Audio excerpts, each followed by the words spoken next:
안녕하세요. 김어준입니다.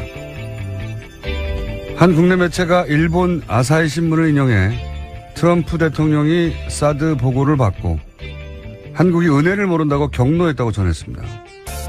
이 뉴스는 수많은 국내 매체가 받았었는데요. 미국 주요 매체를 찾아봤습니다. 관련 기사는 없습니다. 문정인 특보 관련 기사 자체가 없습니다. 해서 아사히 신문을 찾아봤더니 관련 기사 하나 있습니다. 그런데 당연히 워싱턴발 기사인 줄 알았더니 한국발 기사였습니다. 그러니까 한국에 와 있는 일본 특파원이 한국에서 한국 내 이야기 듣고 워싱턴 기사를 쓴 겁니다. 그걸 다시 우리 언론이 일본 언론이 그랬다더라 보도한 겁니다. 국내발 기사가 일본 갔다가 다시 한국에서 외신으로 재인용되고 그렇게 이 뉴스가 마치 국제적 이슈로 확인된 것처럼 외신의 껍데기를 쓰고 둔갑한 겁니다. 이런 기술까지 써가면서 문재인 정부가 한미동맹 다 망치고 있다고, 그래서 큰일 났다고 며칠째 과장하고 호들갑을 떠는 이유가 뭔가요? 이건 누가 시킨 건가요? 이러면 좋은 게 뭡니까? 누가 이득인 거죠? 김어준의 궁금증이었습니다.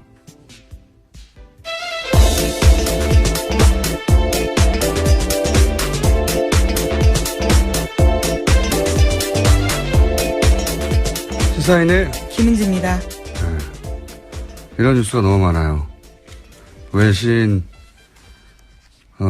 껍데기를 쓰고 둔갑하는 뉴스 세탁이라고 저는 부르는데. 아, 새로운 용어네요. 뉴스 세탁. 우리나라 뉴스가 우리나라 이야기를, 우리나라에서 나온 이야기를 듣고 외신이 인용한 걸 다시 재인용해서 마치 처음부터 외신이 이걸 보도한 것처럼 만드는, 굉장히 과거에 많이 썼던 기술이거든요. 예. 정치적 목적을 띠고.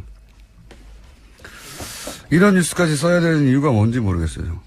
이제 독자 수준이 많이 올라가서 쉽지 않은 상황이죠. 더군다나 요즘 인터넷이 발달해서 네. 금방 찾아보거든요. 사실 정반대의 얘기를 한 사람도 많아요. 사드 관련해서. 윌리엄 페리라고 국방장관이 있습니다. 전. 이 양반은 한국에게 사드는 군사적으로 효용성이 없다.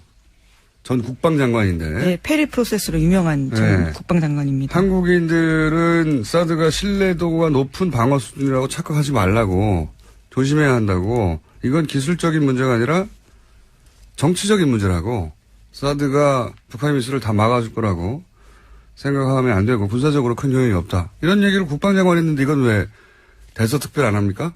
당시 기사가 좀 나오긴 했었습니다. 한두 개 나와 말았잖아요. 네네. 지금처럼 막 한미동맹을 다 깬다고 얘기 안 하잖아요.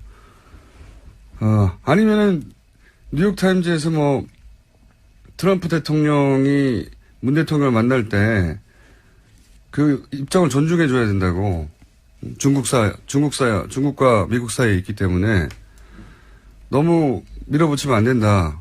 이런 얘기는 왜 대서특별 안 합니까? 최근에 나온 얘기인데 둘 다.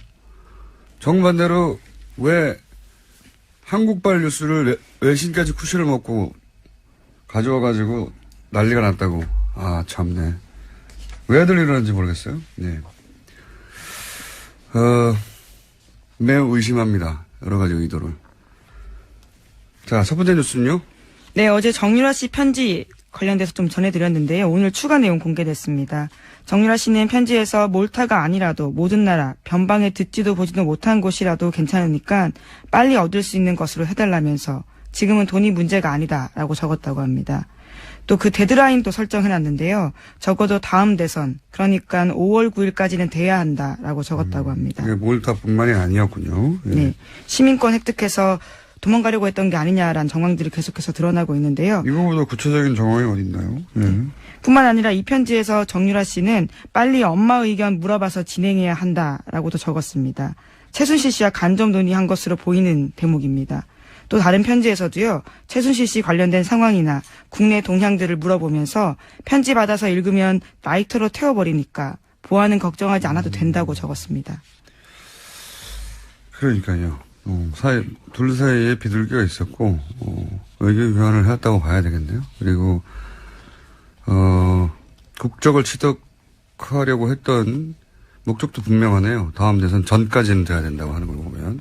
피하려고 했던 거죠. 정권이 만약 교체되면 본인이 불려와서 구속되고 뭐 그런 상황을 상정한 것 같은데 구속이 안 되고 있어요. 네, 2번이나 기각됐습니다. 네. 관련 뉴스가 또 있나요? 네, 편지 내용 계속해서 나오고 있는데요. 검찰이 확보한 정 씨의 편지에는 특검이 민주당과 국민의당 주도로 출범했고 박근혜 전 대통령 탄핵을 목적으로 수사하고 있다라는 내용의 자료를 보내달라고 요청했다고 합니다. 뿐만 아니라 삼성전자 이재용 부회장 관련된 내용도 있는데 지난 3월에 지인한테 편지를 또 보내서 이재용 삼성전자 부회장의 영장 기각과 발부 사유를 보내달라고 요청했습니다. 그러면서 코어 스포츠와 관련돼 있다면 더욱 좋다라는 내용도 있다고 합니다. 민주당과 국민의당 주도로 특검 출범했다 이런 내용도 보내달라 또 있네요. 네, 최순실 씨 쪽에서 계속해서 주장했던 내용이었죠. 공정하지 않다라는 취지의 이야기입니다. 현재 정치적 구도, 자신이 연루된 사건 매우 정확하게 이해하고 있고 그래서 대선 전까지는 다른 나라 국적을 취득해서 법망으로부터 도피하겠다. 이런 의지가 분명하고 그 사이에 이런 소식이 엄마와 사이에 왔다 갔다 했다는 거를 입증하는 편지인데 네. 심지어 보안까지 신경 썼다라는 거죠. 다 태워버렸다라는 식의 이야기도 있고요. 그래요. 또 있습니까? 우리가 몰랐던 이야기가? 네, 또 장쇼쇼 관련된 이야기도 있는데요. 박근혜 전 대통령에 대해서 다들 고생이 심한데 자기 탓 같아서 죄송스럽다면서 지금 자신이 할 수 있는 것은 그저 입을 다무는 것뿐이다라는 내용도 있다고 합니다. 그러니까요. 자기가 뭘 해야 되는지 정확히 알고 있는 거네요. 또 있습니까? 영장 기각과 관련해서? 네, 또 검찰은 정유라 씨 구속영장 재청구 하루 전에 고영태 씨도 불렀다고 합니다. 고영태 씨는 관련해서 진술을 했는데 정유라 씨가 돈 문제 등 전후 사정 다 알고 있다 이렇게 진술했다고 하거든요. 검찰은 정유라 씨가 국정농단의 시작이자 종착점이라면서 구속 필요성 계속해서 주장했지만 법원이 받아들이지 않은 겁니다. 정유라 씨 한 사람의 구속이 중요한 게 아니고 사실은 특검이 시간이 부족해서 제대로 수사하지 못하고 중도에 끝냈잖아요. 예. 삼성전자 이재용 부회장 구속에 올인하느라고. 그러다가 시간이 부족해서 끊어져 버렸고 특검 연장이 안 됐어요. 이 수사를 제대로 하기 위해서라도 꼭 필요한데 보통은 영장을 3번째 청구하지는 않거든요. 부담스러운 측면이 좀 있죠. 네. 재청구해야 된다고 저는 개인적으로 생각하는데 검찰이 어떻게 판단할지 모르겠네요. 네. 재청구해야 된다고 저는 생각합니다. 네. 왜냐하면 특검이 시간 부족으로 제대로 수사하지 못하고 끝낸 지점, 그 지점부터 다시 수사할 때 정유라 씨를 통해서 알아내야 될 사실이 있다. 저는 그렇게 보는데. 자, 법원은 계속 기각시키고 있습니다. 다음 뉴스는요? 문재인 대통령이 미국 언론과 인터뷰했습니다. 북한 문제에 대해서 자신의 의견들을 밝혔는데요. 제재와 압박만으로는 북핵 문제를 풀 수 없다면서 대화의 필요성을 강조했습니다. 그러면서 목표는 북핵 폐기라면서 조건 없는 대화는 결코 아니다라는 점도 분명하게 했는데요. 특히 조건이 되면 평양을 방문해서 김정은과 협상에 나설 수 있다면서 올해 안에 남북회담이 성사되길 기대했습니다.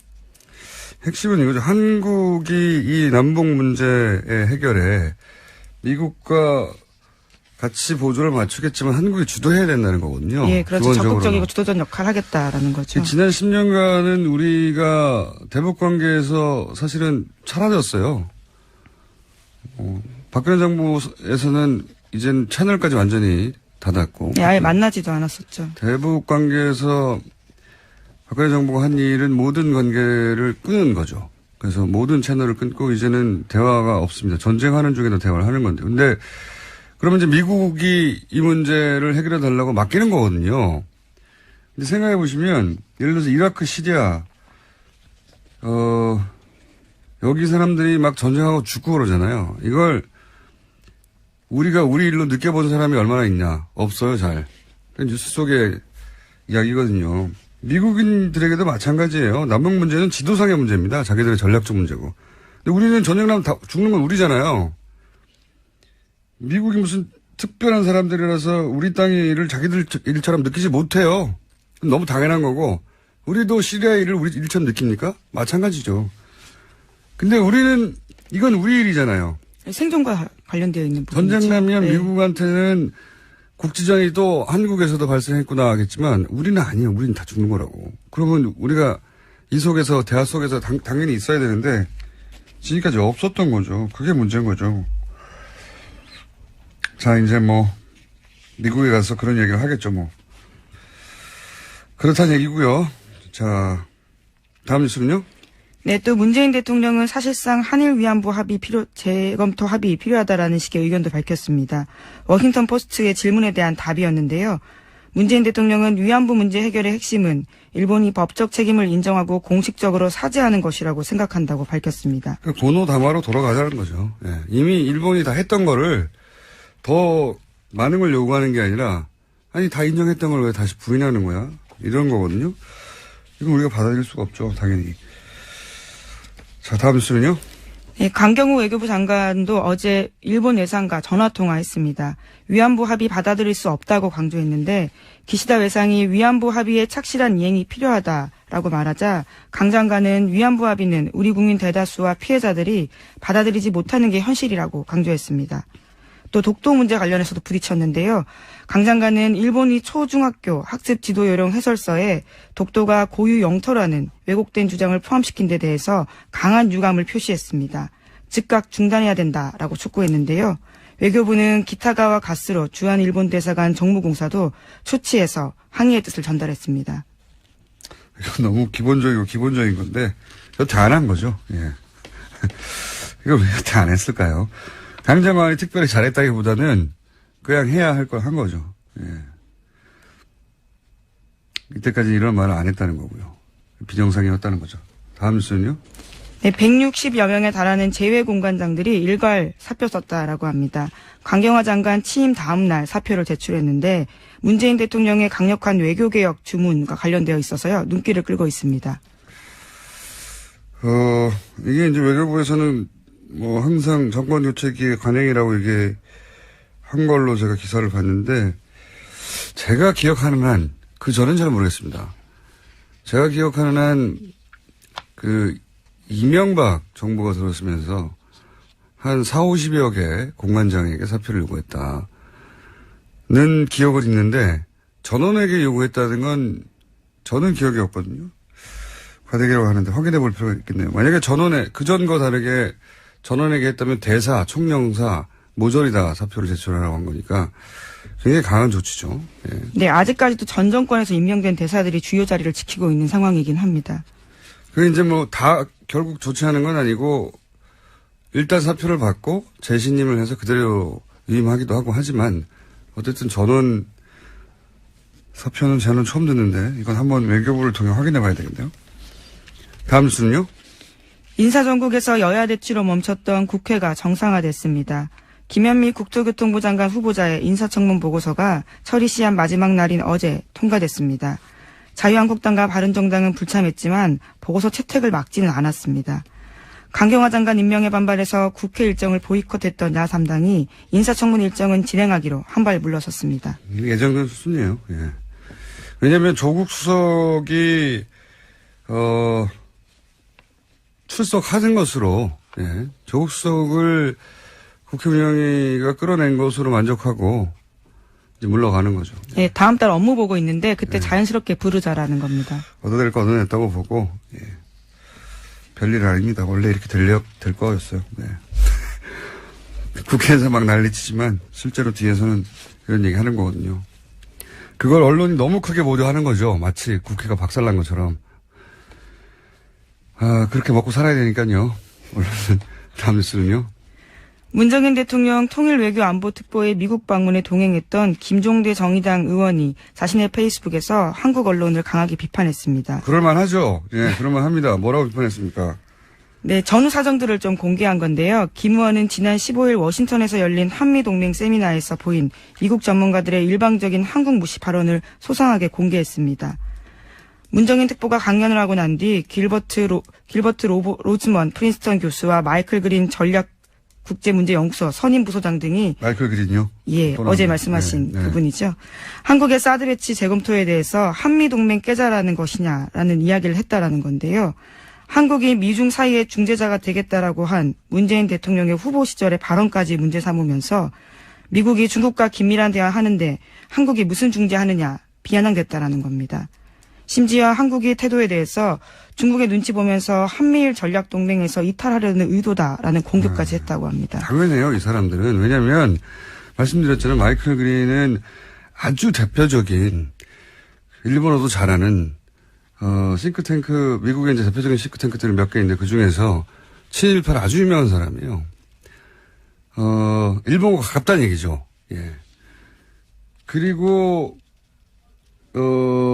길버트 로즈만 이분도 뭐 아시아 전문가로 맨날 소개되는데 이분도 항상 남북의 그러니까 우리와 일본의 이해가 엇갈릴 때는 일본의 편을 들어왔던 사람이에요. 예를 들어서 지금 위안부 문제 같은 경우도 중요한 진전이라고 일본이 잘했다고 칭찬 무지했던 사람입니다. 아베 위안부가 일본의 극우에 반대를 무릅쓰고 이 일을 해낸 거라고 중요한 역사적 진전이라고 우리하고는 전혀 동떨어진 이야기. 아베 행정부가 주장했던 내용이었는데 그게 일본에도 저 오른쪽 끝에 있을 거 아닙니까? 아베 정부도 극우 정부라고 이제 비판받지만 저 오른쪽 끝에 있는 혐한 집단들 그 예를 들면서 그걸 어떻게 하나 몰라요. 자기들이 그 혐한 집단의 예를 들면서 거기서 반대하는데도 불구하고 그 극우가 반대하는데도 불구하고 극우가 그걸 진행했다. 이런 우리 입장에서 그런 이야기인데 잘했다고 칭찬한 사람이죠. 그리고 이 한미일 전략 동맹에서 이탈하는 거냐 이 비판도 일본에서 하는 거예요. 왜냐하면 미일 동맹 아래에 한미 동맹이 있는 게 한미일 동맹이거든요. 지금 구조상. 그래서 틸러슨 국무장관도 지난 3월달에 와가지고 일본이 미국에게 가장 중요한 동맹이고 역사적으로 한국은 하나의 파트너라고 한 거 아닙니까? 그 인식의 연장선상에 있는 발언들입니다, 이게. 그러니까 이 발언들을 들어서 한국 정부를 공격하는 건 일본이 할 일이에요. 일본 언론이. 왜 우리 언론이 이걸 하고 있냐 이거죠. 그래서 저도 열받았지만, 당연히 현장에 있었던 사람은 더 열받았겠죠. 저도 이 대화록 정리된 걸 봤는데 화가 나더라고요. 이런 사람들이 이런 말 하는 걸 중계하면서 우리 정부를 비판할 게 아니거든요. 이해가 안 갔어요, 저는. 이해가. 예. 그래서 이제는 무언가 해야겠다면서 지난 정부 적폐가 이만저만이 아니다. 그대로 주저앉을 물렁한 우리가 아니다. 라는 식의 글을 썼습니다. 물렁한 우리가 아니다. 네. 그건 두고 김종대 봐야. 의원이 쓴 글인데요. 네. 김종대 의원이 현장에서 그런 질의를 받고 굉장히 무리한 질문이 많았거든요. 제가 보기에는 읽다 보면 예를 들어서 우리가 당연히 한국법이 있으니까 환경영향평가 해야 된다고 그 괌에서는 23개월 2년이나 했잖아요. 예. 근데 우리는 4계절 하겠다고 했더니 누굽니까? 마이클 그린. 예. 이 사람이 또 튀어나와가지고 아니 그거 특례법 만들어가지고 우리 법을 무시하는 거죠. 우리 법 체계를 특례로 만들어서 신속하게 통과시켜야 되는 거 아니냐고. 왜요? 우리 땅에서 남의 무기가 들어와서 환경영향평가 하겠다는데 법 절차를 지키겠다는데 당신들 법 절차를 특별하게 만들어서 신속하게 처리해버려야 된다고. 화가 나게 돼 있죠. 예, 심지어 당연히. 김종대 의원은 지난 정부에서 한미가 사드 배치 과속사고 냈다면서 실상도 모르면서 동맹 깬다는 식의 발상 유감스럽다라는 이야기를 했다고 합니다.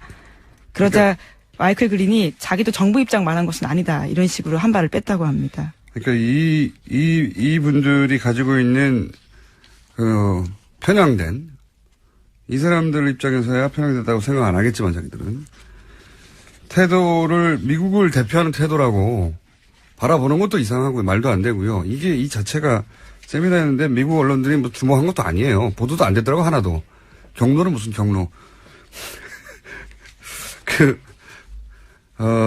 하여튼 이 전체가 문재인 특보 관련 그다음에 그 이후에 쭉 이어지는 한미 동맹이 다 깨졌다 난리 난 이 전체 뉴스들이 단순한 호들갑이 아니라 이 사람들이 손잡고 쎄쎄쎄하고 어깨동무한 다음에 다 몰려드는 것 같은 의도를 가지고 사실관계도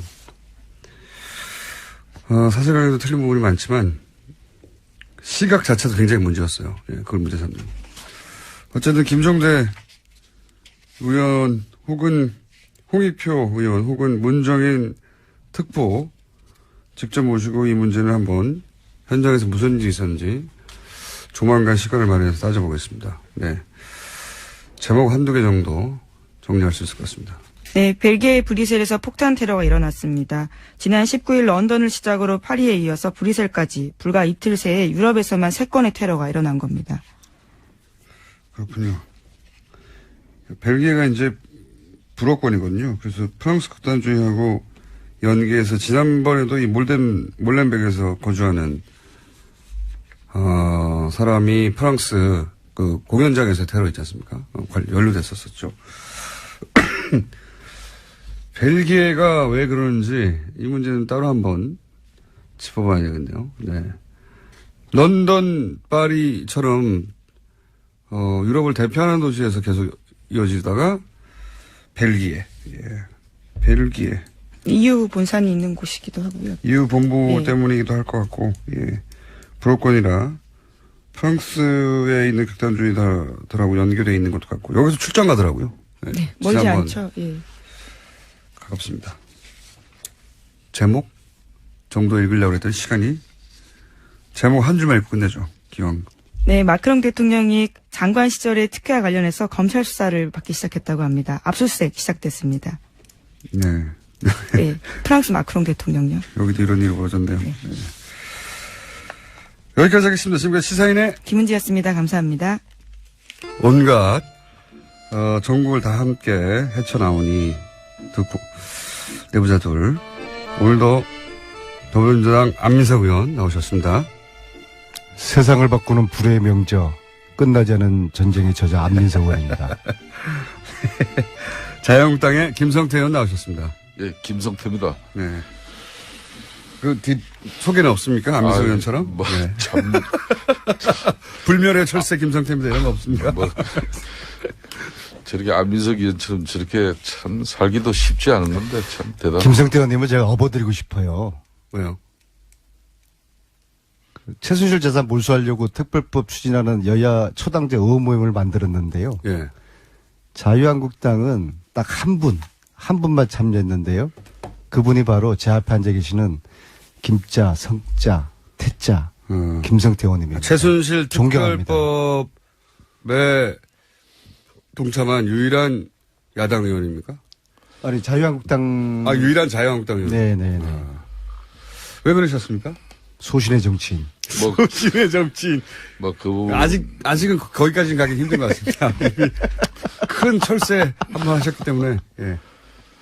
참, 김어준 공장장 참, 내가 방송 잘하려고 마음 먹고 오는데도, 참, 당신 초치는 거 보면 하여튼, 이 방송 진행자 맞는지 참 어려워요. 있는 그대로 얘기하죠. 뭐, 사실상 안민석 의원 앞에 계십니다만은, 안민석 의원이 추구하는 최순실 이 재산 추적을 통한 이걸 국고 한소하는 부분, 뭐 적극적으로 공감하고 동의합니다. 또 저는 거기에다 더 붙인 게 있어요. 사실상 이 나라를 거들내고, 또 어떻게 보면은 이 보수 정치를 뿌리채 뽑아버린 그런 장본인입니다. 그렇기 때문에 두 번 다시 대한민국의 이런 불행한 역사를 종식시키기 위해서라도, 무능하고 탐욕에 찬 세력들이 한마디로 국가 권력을 사유해서 불을 치부했다 그러면은, 그는 끝까지 추적해서라도 그는 발본 시행을 해야 되는 거죠. 그런 교훈을 우리가, 안민석 의원이 추진하는 최순실 재산 몰수에 관한 내용은 그런 차원에서 저는 참석입니다. 그런데 자유한국당 왜 가셨어요? 제가 하는 일은 자유한국당 의원님들은 무조건 색안경을 끼고 보는 경향이 없지 않아 있어요. 그렇죠? 그건 사실이죠. 없잖아요. 왜 그래요? 사실상 안민석 의원이 지금 뭐 우리는 정권을 내놓았고 대한민국 헌정사의 초유의 탄핵 대통령 내놓지는 않았죠. 뺏긴 거죠. 내놓고 싶지 않았는데.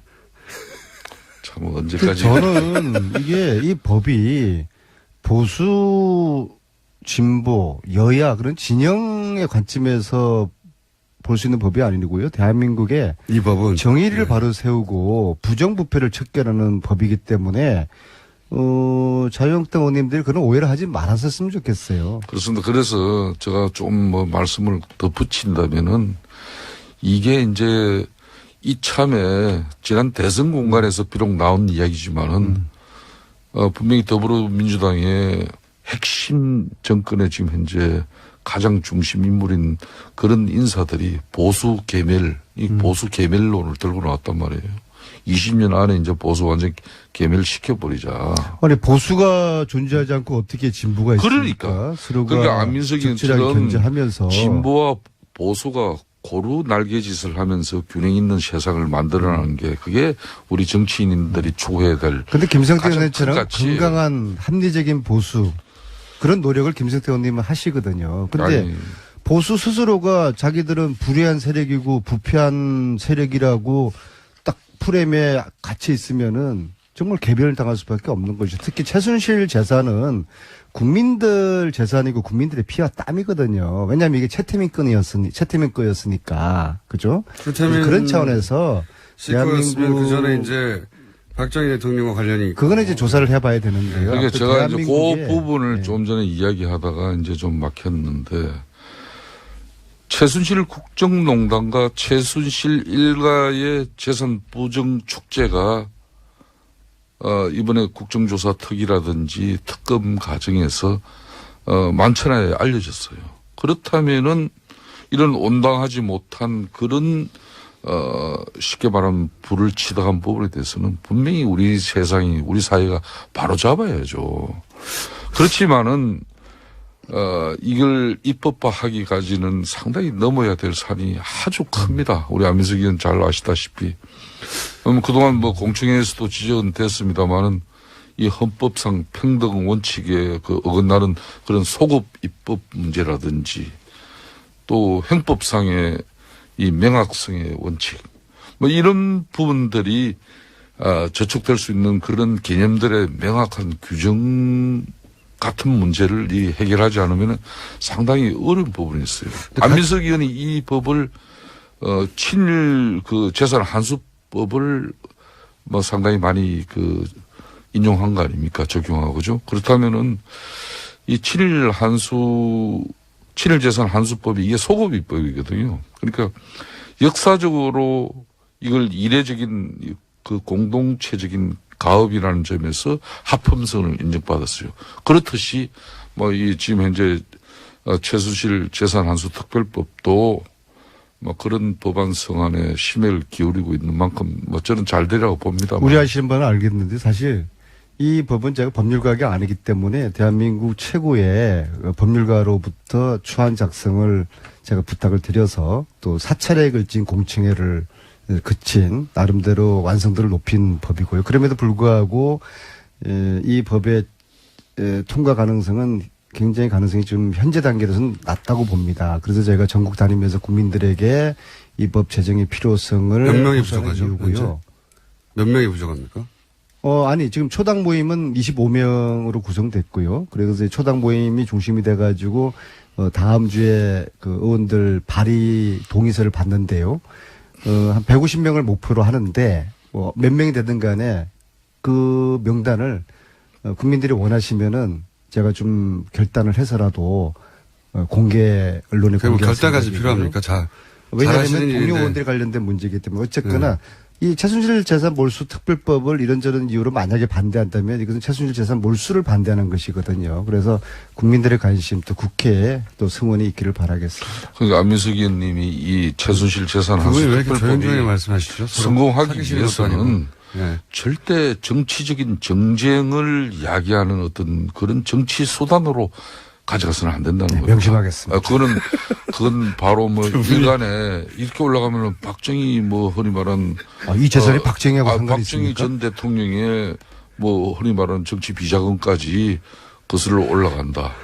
그게 관련이 돼 있어요. 아니 뭐 두 분의 얼굴을 보고 있는데 너무 진지해가지고. 아니 지금 그런 측면에 이미 뭐 적응이 안 다 되는 아시면서 그렇게 표정 지으면 안 서로 되시고 쳐다보시면서. 그게 자꾸 읽혀요? 읽히고 이렇게 되면 큰일 또 났네. 뭐 여차 잘못하면 이게 정쟁으로 DJ 비자금 또 뭐 전직 대통령 알겠습니다. 이런 문제까지 가버리면 이 그래서 특별법은 대한민국의 그래서- 부정부패를 일소하고 정의를 바로 세우는 법이다. 그렇습니다. 그 예, 최순실이라는 이 한마디로 망고의 죄인이 있지 않습니까? 이는 지금 이 시대를 망친 이 사람에 대해서 우리가 명확한 단죄를 하자는 근데 거죠. 최순실 처단법이다. 네. 네, 의원님만 왜 했을까요? 왜냐면 탈당해서 다시 입당하신 분들 한 10여 분은 이 문제의식을 공유할 것 같은데 왜 그분들은 안 하셨을까요? 안민석 의원의 이런 최순실 재산환수 특별법은 아직까지 전체 국회의원 300명이 예. 다 공감하고 공유하는 그런 시간적인 그 한계가 있습니다. 좀 더 언론이라든지 우리 안민석 의원이 지난번 공청회도 하시고 뭐 앞으로도 계속 뭐 이 법 관련해서 장재현 의원은 혹시 토론회나 물어보셨어요? 이런 부분도 장재원 의원한테 한번 제안해 보셨어요?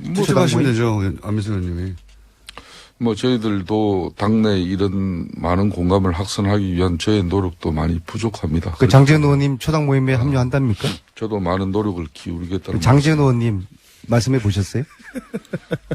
특정인을 이렇게 가지고 우리 안민석 의원께서 이렇게 주장하지 맙시오. 장재원 의원님은 하실 합류하실 것 것 같은데, 그죠? 저희가 한번 인터뷰에서 여쭤보도록 하고요. 그러면 자 다음 주제로 넘어가서 요즘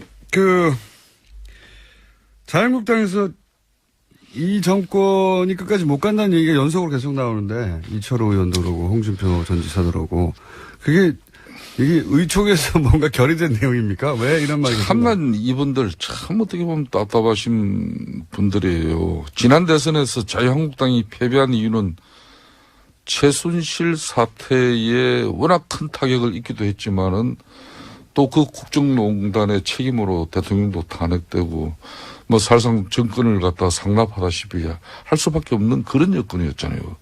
그런 속에서도 우리가 그 큰 표 차이로 이렇게 질 수밖에 없었던 가장 큰 요인 중에 하나가 대선 때 취했던 이런 거구 스탠스.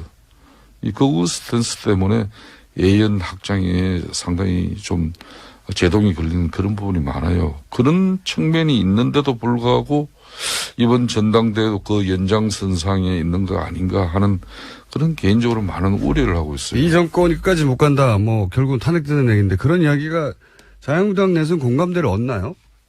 의원님들 사이에? 그걸 동료 의원들 간에 어떻게 공감대를 얻을 수가 있겠습니까? 지금 이제 출범한 지 한 달 보름도 채 안 된 이 정권에게 뭐 또 탄핵을 예고하고 예시하는 그런 뭐 정서를 국민들에게 이렇게 정치인의 한 사람으로 내보내는 것은 그거는 국가에 대한 상당히 무책임한 처사입니다. 저는 개인적으로 그렇게 보는 거죠.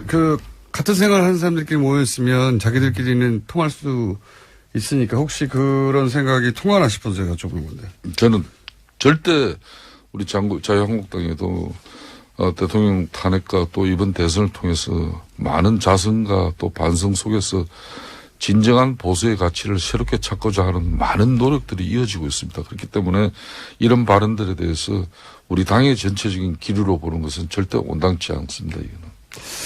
제가 요즘 전국적으로 북토크 다니다가 북콘서트 여의도에 별 신경을 안 썼더니 참 별일이 다 생기는데요. 강동호 의원님이 신경을 쓰셨어도 생겼었을 일입니다. 강동호 의원님이 이번에 서울시 당 위원장이네요. 제가 예. 어젯밤에 사이트를 뒤져봤는데 이런 말씀하셨어요. 상대가 깡패 같은 놈이기 때문에 우리를 깡패라고 문재인 대통령을 깡패입니까? 이철호 의원님, 이 정권 오래 못 갈 것 같다. 홍준표 의원님, 역시 저는 의원이죠, 후보. 이 정권 오래 못 간다. 정말로 아직 2달도 안 된 문재인 대통령, 문재인 정부를 향해서 이런 저주 섞인 탄핵 발언을 했는데요. 강동호, 이철우, 홍준표 세 분께 정중하게 여쭙겠습니다. 국민들이 우습죠. 이거 국민들 우습게 보는 정당은요. 국민들에게 탄핵당할 것입니다. 의원님은 여의도에서 직접 여쭤보시면 되잖아요. 제가 지금 전국 단위라고. 저분은 지금 책 좀 팔아야 돼요, 아직. 좀 이런 것 같습니다. 좀 전에 안민석 의원께서 지적한 그 워딩대로 하면은 국민들 상식에도 분명히 납득치 않는 그런 적절치 못한 발언들이에요. 그렇지만은, 대통령이 천명한 그런 공직자 인사 배제 5대 원칙을 그런 인사 원칙을 스스로 저버리고 또 부실한 인사 검증으로 논란을 빚은 그런 청와대에 대해서 우리 당내 인사들이 적절치는 않지만은 그런 입장을 반영한 어떤 그런 소리가 그렇게 된 것 같아요. 그런 측면에서 저는 그렇지만은 출범 이제 한 달 보름밖에 안 된 정권의 대통령에게 국민들이 불안해할 수 있는 그런 요소를 만든다는 것은 적절치 않다고 봅니다. 특히 지금 이제 인사청문회 말씀하셨는데요. 이거 인사청문회 하다가 날밤지색이 생겼어요. 지금 전체 17명이 인사청문 대상인데요. 아직도 9이 남아 있습니다. 아직도 절반도 못 왔고요. 참 국정농단으로 인해 가지고 이 국정에 공백이 지금 생긴 거 아닙니까? 이 국정 공백의 책임, 1차적인 책임이 자유한국당에게 있는 거거든요. 그러면 이번에 인사청문회만큼은 이 공백을 줄이기 위해서 좀 통 크게 함께 협력해서 통과를 조속히 시켜서 국정을 안정시키자라는 자세를 가지는 것이 야당, 특히 자유한국당, 바른정당, 이 국민들이 그래도 인정할 수 있는 그런 정치적인 판단과 행위거든요. 그런데도 왜 이렇게 국정 공백을 오래 가도록 인사 정국을 오래 끌까? 제가 지난주 그랬지 않습니까? 이 절박한 야당 내에 그런 상황이 있기 때문에 인사청문회 전국을 올해 어쩌면은 장마철까지 끌고 싶어 할 겁니다. 저는 이제 자유한국당은 제1야당입니다. 과거의 민주당의 그 잘못된 악습이나 폐단, 폐습은 절대 배제해야 된다고 봅니다. 우리 좀 전에 안민석 의원이 저들 얘기하니까 우리 공장장이 듣기도 조금은 생소하고 조금 좀 약간은 좀 똑같이 하고 있잖아요. 똑같이 혹은 조금 더. 아니 지금 그래서 제가 국정 공백의 책임이 자유한국당에 있는데 본인들이 이거 빨리 메워줘야죠. 우리도 이런 걸 참 어디서 배웠겠습니까? 어디서? 그냥 그거는 이런 거는 배워서는 안 된다고 보는데. 민주당에서 배워서 한다는 거 아닙니까? 아니 저희들이 과거에 국정 공백을 초래한 그런 사태가 있었습니까? 이건 초유의 사태예요. 제가 안민석 의원께 제안을 인사청문을 길게 끌고 그런 얘기를 안민석 의원께 제안을 드리겠습니다.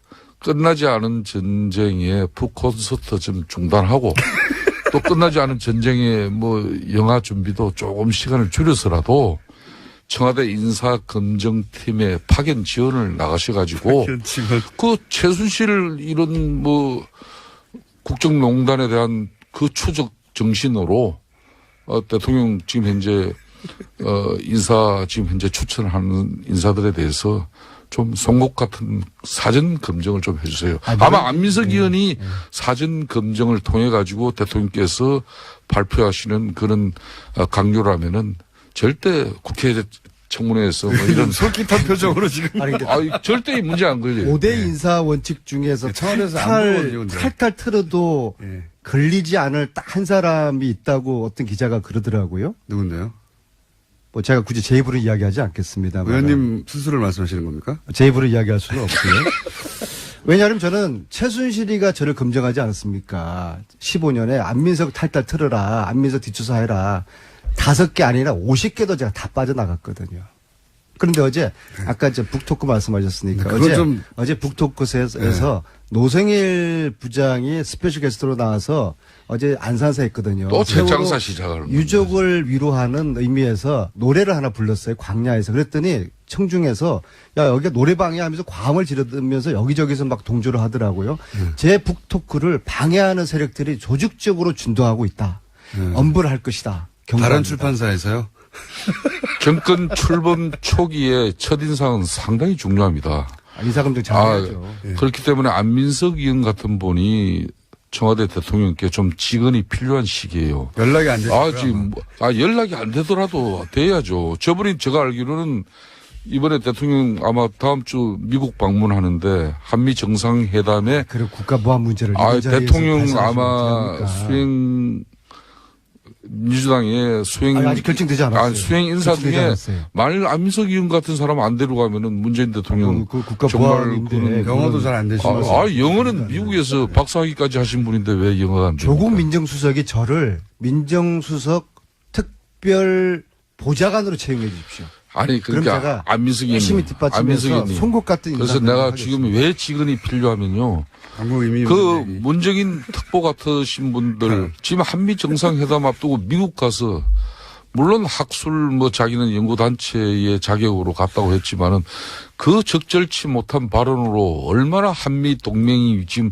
위험해지고 또 대통령이 한미 간의 정상회담에 사전에 이게 얼마나 장애 요인이 되고 있습니까? 이런 분들 본인이 그냥 학자의 입장으로 갔다 오면 특보 그냥 날려버려야 돼요. 정유라가 또 풀려났어요. 갑자기 웬 정유라예요. 왜냐면 문재인 특보 발언에 관해서 공부가 지금 안 돼 있어요.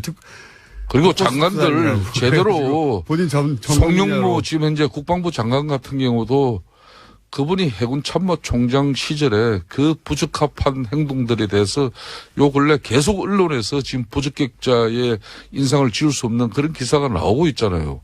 그러면 안민석 의원께서 이런 분 더 이상 논쟁 끌지 말도록 자진 사퇴하도록 입장을 청와대가 가질 수 있도록 조국 수석에게 전달해 주세요.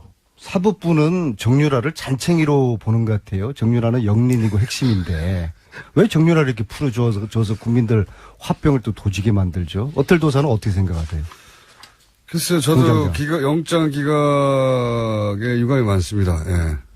이거 완전 정유라 봐주기 아닙니까? 그렇게까지는 모르겠으나 적어도 구속해야 될 여러 가지 필요가 있죠. 아니 예. 대통령을 초등학교 이후에 한 번도 못 봤다고 해놓고서 최근에 대통령하고 또 전화했다는 게 드러나지 않았습니까? 여기 대해서 어떻게 생각하세요? 그러니까 영화 이 타짜에 저는 나오는 어틀도사 공장장에게 물은 거예요. 제가 개인적으로 한국 영화 중에 좀 진짜 재밌어서 두 번 본 영화가 그 타짜라는 영화가 있어요. 두 번씩이나. 예, 예. 그 주인공 조성우 씨가 대사 중에 이런 말을 해요. 어차피 내가 아는 사람들은 다 다치거나 죽었다. 이건 안민석 의원도 이런 뭐 말을 자주 하는 편인데 정작 이 영화배우 조성우 씨한테는 이 영화가 해피엔딩으로 끝납니다. 물론 구속영장 이 기각이 죄가 없다는 것은 아니지만은 이 최순실 국정농단 사태에서 정유라에게는 어떻게 보면 그런 해피엔딩으로 되지 않을까 하는 그런 우려로. 그 의원님도 영장 기각에 대해서 불만이 있으시군요. 그렇죠. 이 부분은 아니 말로 지금까지 자양자양하셨어요. 애국에서 대한민국으로 강제 송환된 이 중범죄 혐의자 중에서 구속되지 않은 피의자가 역대로 없었다는 것입니다. 이게 좀 근데 이상한 상황이에요. 이번에 이상한 정유라를 영장 기각시킨 그 판사가 우병우를 기각시킨 그분이고 또 고영태를 구속시켰던 판사더라고요. 저희 참 뉴스공장에서 다 다룬 이야기입니다. 아, 그래요? 네. 자, 그건 아세요? 지금 우병우 재판장이 누군지 아세요? 모릅니다.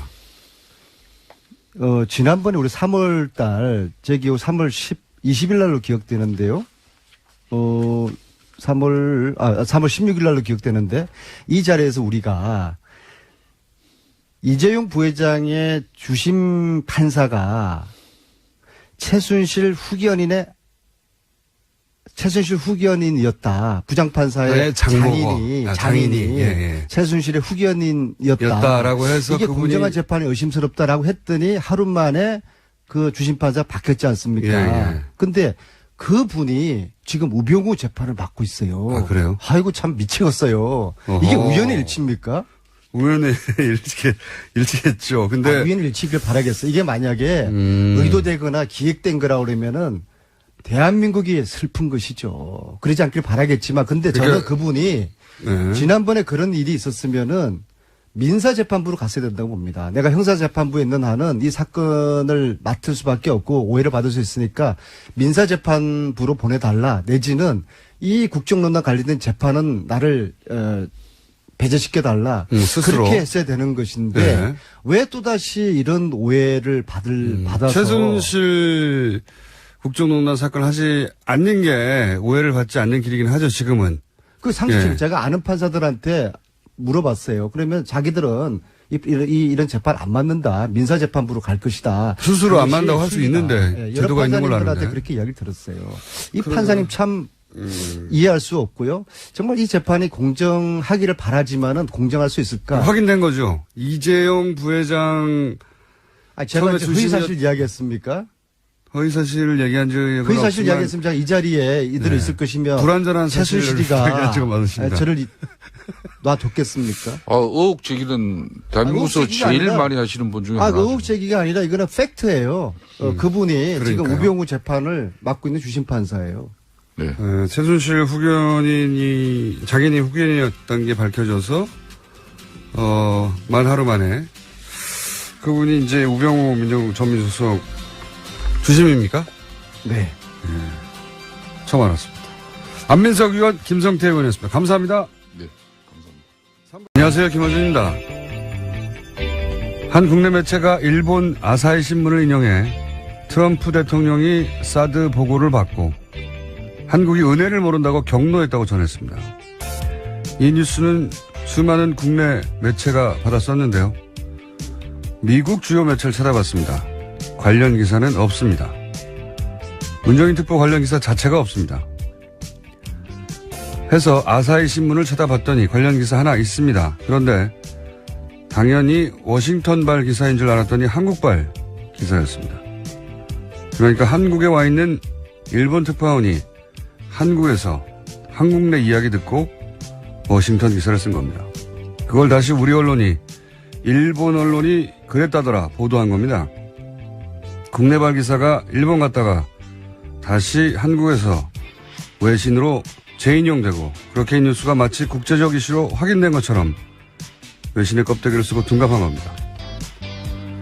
이런 기술까지 써가면서 문재인 정부가 한미동맹 다 망치고 있다고 그래서 큰일 났다고 며칠째 과장하고 호들갑을 떠는 이유가 뭔가요?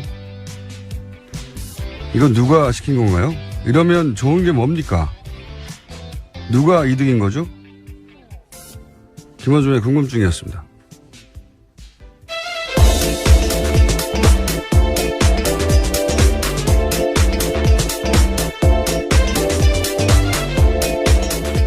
시사인의 김은지입니다. 이런 뉴스가 너무 많아요. 외신 껍데기를 쓰고 둔갑하는 뉴스 세탁이라고 저는 부르는데 새로운 용어네요. 뉴스 세탁. 우리나라 뉴스가 우리나라에서 나온 이야기를 듣고 외신이 인용한 걸 다시 재인용해서 마치 처음부터 외신이 이걸 보도한 것처럼 만드는 굉장히 과거에 많이 썼던 기술이거든요. 예. 정치적 목적을 띠고. 이런 뉴스까지 써야 되는 이유가 뭔지 모르겠어요. 이제 독자 수준이 많이 올라가서 그게 쉽지 않은 상황이죠. 더군다나 요즘 인터넷이 발달해서 네. 금방 찾아보거든요. 사실 정반대의 얘기를 한 사람도 많아요. 사드 관련해서.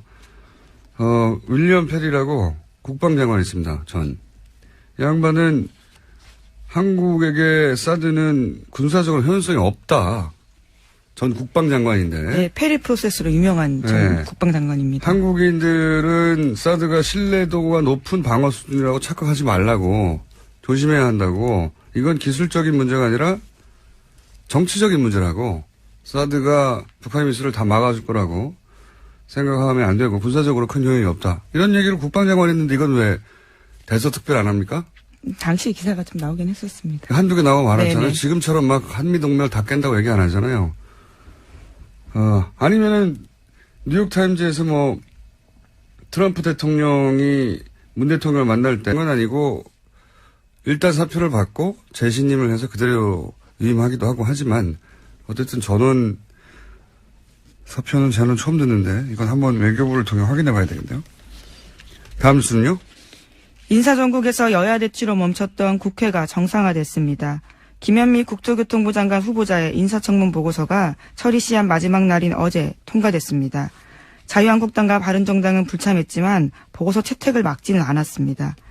강경화 장관 임명에 반발해서 국회 일정을 보이콧했던 야3당이 인사청문 일정은 진행하기로 한 발 물러섰습니다. 예정된 수순이에요. 예. 왜냐하면 조국 수석이 출석하는 것으로 조국 수석을 국회 운영위가 끌어낸 것으로 만족하고 이제 물러가는 거죠. 예, 다음 달 업무 보고 있는데 그때 자연스럽게 부르자라는 겁니다. 얻어낼 거 얻어냈다고 보고, 예. 별일 아닙니다. 원래 이렇게 될 거였어요. 네. 국회에서 막 난리치지만 실제로 뒤에서는 이런 얘기 하는 거거든요. 그걸 언론이 너무 크게 보도하는 거죠. 마치 국회가 박살난 것처럼. 아, 그렇게 먹고 살아야 되니까요. 언론은, 다음 뉴스는요. 문정인 대통령 통일외교안보특보의 미국 방문에 동행했던 김종대 정의당 의원이 자신의 페이스북에서 한국 언론을 강하게 비판했습니다. 그럴만하죠. 예, 그럴만합니다. 뭐라고 비판했습니까?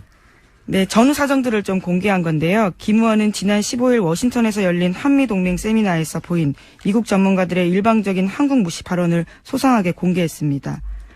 문정인 특보가 강연을 하고 난 뒤 길버트 로즈먼 프린스턴 교수와 마이클 그린 전략 국제문제연구소 선임 부소장 등이 마이클 그린요? 예, 어제 말씀하신 네, 네. 그분이죠. 한국의 사드 배치 재검토에 대해서 한미동맹 깨자라는 것이냐라는 이야기를 했다라는 건데요. 한국이 미중 사이의 중재자가 되겠다라고 한 문재인 대통령의 후보 시절의 발언까지 문제 삼으면서 미국이 중국과 긴밀한 대화하는데 한국이 무슨 중재하느냐 비아냥댔다라는 겁니다. 심지어 한국의 태도에 대해서 중국의 눈치 보면서 한미일 전략동맹에서 이탈하려는 의도다라는 공격까지 했다고 합니다. 당연해요, 이 사람들은. 왜냐면, 말씀드렸잖아요. 마이클 그린은 아주 대표적인, 일본어도 잘하는, 싱크탱크, 미국의 이제 대표적인 싱크탱크들이 몇 개 있는데 그 중에서 친일파를 아주 유명한 사람이에요. 일본과 가깝다는 얘기죠. 예. 그리고, 길버트 로즈먼, 이분도 뭐 아시아 전문가로 맨날 소개되는데, 이분도 항상 남북의, 그러니까 우리와 일본의 이해가 엇갈릴 때는 일본의 편을 들어왔던 사람이에요. 예를 들어서 지금 위안부 문제 같은 경우도 중요한 진전이라고, 일본이 잘했다고 칭찬 무지했던 사람입니다. 아베 위안부가, 일본의 극우에 반대를 무릅쓰고 이 일을 해낸 거라고. 중요한 역사적 진전 있습니까? 우리가 몰랐던 이야기가? 네, 또 장쇼쇼 관련된 이야기도 있는데요. 박근혜 전 대통령에 대해서 다들 고생이 심한데 자기 탓 같아서 죄송스럽다면서 지금 자신이 할 수 있는 것은 그저 입을 다무는 것뿐이다라는 내용도 있다고 합니다. 그러니까요. 자기가 뭘 해야 되는지 정확히 알고 있는 거네요. 또 있습니까? 영장 기각과 관련해서?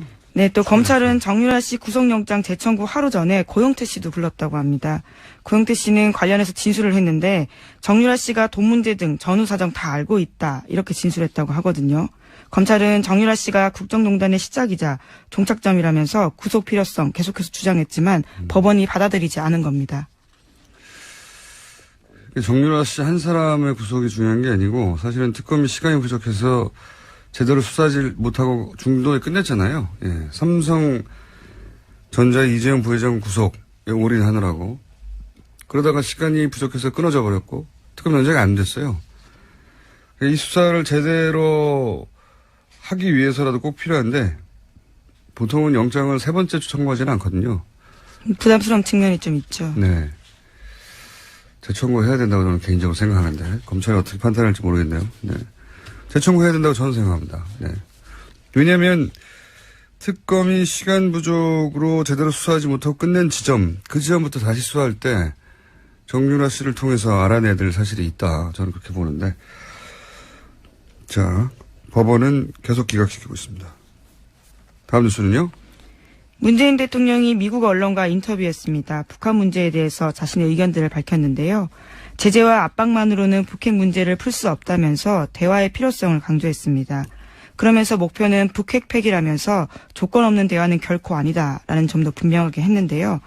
특히 조건이 되면 평양을 방문해서 김정은과 협상에 나설 수 있다면서 올해 안에 남북회담이 성사되길 기대했습니다. 핵심은 이거죠. 한국이 이 남북 문제의 해결에 미국과 같이 보조를 맞추겠지만 한국이 주도해야 된다는 거거든요. 예, 그렇죠. 적극적이고 주도적 역할을 하겠다라는 거죠. 지난 10년간은 우리가 대북 관계에서 사실은 사라졌어요.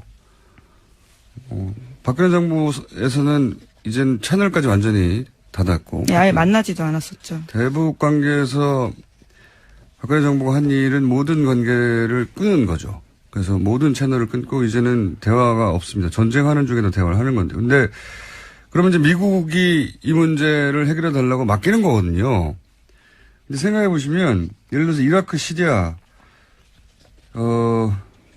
여기 사람들이 막 전쟁하고 죽고 그러잖아요. 이걸 우리가 우리 일로 느껴본 사람이 얼마나 있냐? 없어요, 잘. 뉴스 속의 이야기거든요. 미국인들에게도 마찬가지예요. 남북 문제는 지도상의 문제입니다. 자기들의 전략적 문제고. 근데 우리는 전쟁 나면 다 죽는 건 우리잖아요. 미국이 무슨 특별한 사람들이라서 우리 땅의 일을 자기들 일처럼 느끼지 못해요. 너무 당연한 거고. 우리도 시리아의 일을 우리 일처럼 느낍니까? 마찬가지죠. 근데 우리는 이건 우리 일이잖아요. 생존과 관련되어 있는 부분이죠. 전쟁 나면 네. 미국한테는 국지전이 또 한국에서도 발생했구나 하겠지만 우리는 아니에요. 우리는 다 죽는 거라고. 그러면 우리가 이 속에서 대화 속에서 당연히 있어야 되는데 지금까지 없었던 거죠. 그게 문제인 거죠. 자, 이제 뭐 미국에 가서 그런 얘기를 하겠죠. 뭐 그렇다는 얘기고요. 자, 다음 뉴스는요. 네, 또 문재인 대통령은 사실상 한일 위안부 재검토 합의 필요하다라는 식의 의견도 밝혔습니다. 워싱턴 포스트의 질문에 대한 답이었는데요. 문재인 대통령은 위안부 문제 해결의 핵심은 일본이 법적 책임을 인정하고 공식적으로 사죄하는 것이라고 생각한다고 밝혔습니다. 고노다마로 돌아가자는 거죠. 예. 이미 일본이 다 했던 거를 더 많은 걸 요구하는 게 아니라 아니 다 인정했던 걸 왜 다시 부인하는 거야? 이런 거거든요. 이건 우리가 받아들일 수가 없죠. 당연히. 자, 다음 뉴스는요. 네, 강경호 외교부 장관도 어제 일본 외상과 전화통화했습니다.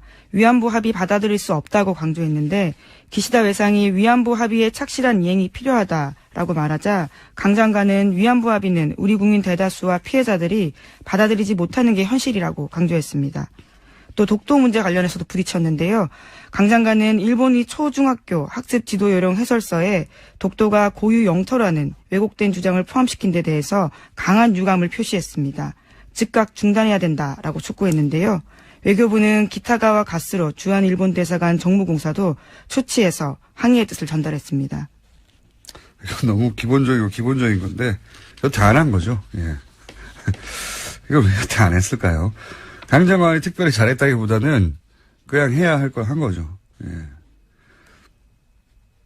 이때까지 이런 말을 안 했다는 거고요. 비정상이었다는 거죠. 다음 뉴스는요. 네, 160여 명에 달하는 재외공관장들이 일괄 사표 썼다라고 합니다. 강경화 장관 취임 다음 날 사표를 제출했는데 문재인 대통령의 강력한 외교개혁 주문과 관련되어 있어서요. 눈길을 끌고 있습니다. 이게 이제 외교부에서는 뭐 항상 정권 교체기의 관행이라고 이게 한 걸로 제가 기사를 봤는데 제가 기억하는 한 그 전은 잘 모르겠습니다. 제가 기억하는 한 그 이명박 정부가 들어서면서 한 40~50여 개 공관장에게 사표를 요구했다는 기억을 있는데 전원에게 요구했다는 건 저는 기억이 없거든요. 과대기라고 하는데 확인해 볼 필요가 있겠네요. 만약에 그 전과 다르게 전원에게 했다면 대사, 총영사 모조리 다 사표를 제출하라고 한 거니까 굉장히 강한 조치죠. 예. 네, 아직까지도 전 정권에서 임명된 대사들이 주요 자리를 지키고 있는 상황이긴 합니다. 그 이제 뭐 다 결국 조치하는 그 입장을 존중해 줘야 된다고 중국과 미국 사이에 있기 때문에 너무 밀어붙이면 안 된다. 이런 얘기는 왜 대서특별 안 합니까? 최근에 나온 얘기인데 둘 다. 정반대로 왜 한국발 뉴스를 외신까지 쿠시를 먹고 가져와가지고 난리가 났다고. 아, 참네. 왜들 이러는지 모르겠어요. 네. 매우 의심합니다. 여러 가지 의도를. 자, 첫 번째 뉴스는요? 네, 어제 정유라 씨 편지 관련돼서 좀 전해드렸는데요. 오늘 추가 내용 공개됐습니다. 정유라 씨는 편지에서 몰타가 아니라도 모든 나라, 변방에 듣지도 보지도 못한 곳이라도 괜찮으니까 빨리 얻을 수 있는 것으로 해달라면서 지금은 돈이 문제가 아니다라고 적었다고 합니다. 또 그 데드라인도 설정해놨는데요. 적어도 다음 대선, 그러니까 5월 9일까지는 돼야 한다라고 적었다고 합니다. 이게 몰타뿐만이 아니었군요. 예. 네, 시민권 획득해서 도망가려고 했던 게 아니냐라는 정황들이 계속해서 드러나고 있는데요. 이거보다 구체적인 정황이 어디 있나요? 예. 뿐만 아니라 이 편지에서 정유라 씨는 빨리 엄마 의견 물어봐서 진행해야 한다라고도 적었습니다. 최순실 씨와 간접 논의한 것으로 보이는 대목입니다. 또 다른 편지에서도요, 최순실 씨 관련된 상황이나 국내 동향들을 물어보면서 편지 받아서 읽으면 라이터로 태워버리니까 보안은 걱정하지 않아도 된다고 적었습니다. 그러니까요. 둘 사이에 비둘기가 있었고, 의견 교환을 했다고 봐야 되겠네요. 그리고, 국적을 취득하려고 했던 목적도 분명하네요. 다음 대선 전까지는 돼야 된다고 하는 걸 보면. 피하려고 했던 거죠. 정권이 만약 교체되면 본인이, 불려와서 구속되고, 뭐 그런 상황을 상정한 것 같은데, 구속이 안 되고 있어요. 네, 두 번이나 기각됐습니다. 네. 관련 뉴스가 또 있나요?